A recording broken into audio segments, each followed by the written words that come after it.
Hello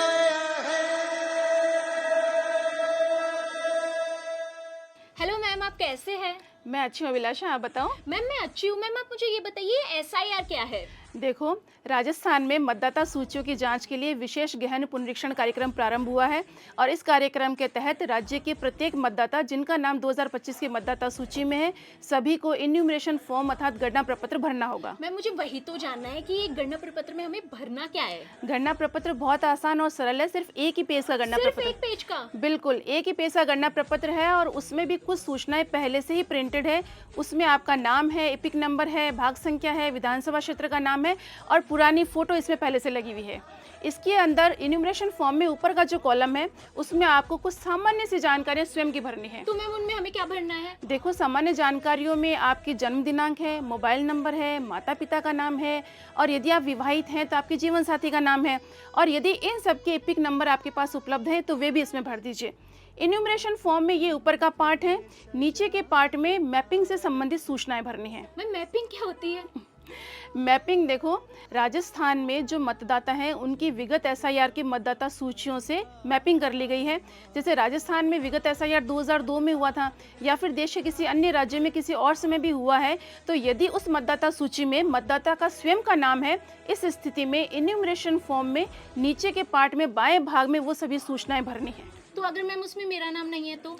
यदि 2002 की या विगत एसआईआर की मतदाता सूचियों में आपका नाम नहीं है और आपके किसी रिश्तेदार का नाम है, रिश्तेदार जैसे? रिश्तेदार जैसे आपके माता पिता, दादा दादी या नाना नानी हो सकते हैं, तो इनकी वो सभी सूचनाएं इसके दाएं कॉलम में भरनी है ताकि आपका उनसे लिंक हो सके। तो मैम मैपिंग से फायदा क्या होगा? मैपिंग से ही फायदा ये है कि राजस्थान में एसआईआर की प्रक्रिया आसानी से पूरी होगी। वो इस प्रकार कि निर्वाचन विभाग ने पहले से ही राज्य के 70% से अधिक मतदाताओं की मैपिंग विगत एसआईआर की मतदाता सूचियों से कर ली है। इसीलिए इन सभी मतदाताओं को एसआईआर की पूरी प्रक्रिया के दौरान किसी भी प्रकार का कोई भी दस्तावेज नहीं देना होगा। वाह मैम, ये तो अच्छा है। तो हम अभी भी मैपिंग करवा सकते हैं? बिल्कुल, आपके घर जब बीएलओ आएंगे 4 नवंबर से 4 दिसंबर के बीच में गणना प्रपत्र भरवाने, तो उनकी मदद से या फिर आप स्वयं भी ईसीआई की वेबसाइट पर, जिसका लिंक सीओ राजस्थान की वेबसाइट पर भी है, उस पर सभी राज्यों की मतदाता सूचियां अपलोड कर दी गई हैं। आप वहां से भी देख सकते हैं कि विगत एसआईआर में आपका नाम किस सूची में है। तो मैम मेरे पापा आज से 10 साल पहले राजस्थान आए थे, तो क्या उनकी मैपिंग हो सकती है? बिल्कुल, वही वेबसाइट पर जाइए, वहां पर सभी सूचियां अपलोड की गई है, वहां से देखिए और मैपिंग करवाइए। अरे वाह मैम, ये तो अच्छा है, मैं समझ गई हूँ। अब आप मुझे ये बताइए कि गणना प्रपत्र में डॉक्यूमेंट्स क्या देने हैं?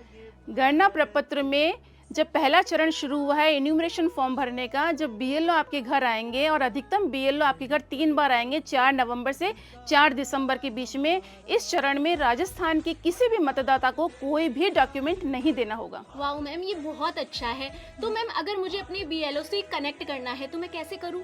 अगर आपको अपने बीएलओ से कनेक्ट करना है तो ईसीआई नेट पर, जो ईसीआई का एक पोर्टल है, उसके ऊपर एक नई सुविधा प्रारंभ की गई है, book A call with BLO. आप अपने बीएलओ को कॉल बुक करें और वो आपको सभी प्रकार की जानकारियां देंगे।